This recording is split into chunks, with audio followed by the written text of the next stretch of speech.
How to delete pages on MS Word in mobile. Hello everyone, welcome to this channel. I'm Emily and I'm here to help you out today.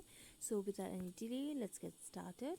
Now you can just first go to the Play Store application and make sure that you've installed your MS Word application. And if you have already installed, make sure that it is updated to its latest version. Then tap on open and it will lead you to the home page of MS Word. Now I've already opened a file over here. It is an MS Word file. So what I'm going to do is to delete the pages. What we're going to do, we're going to select the page, or here I'm just selecting the whole content of the page, and then you can see different options over here. So I'm just going to tap on this section over here,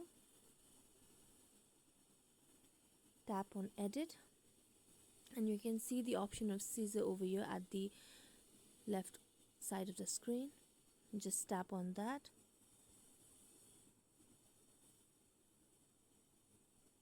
and there you go.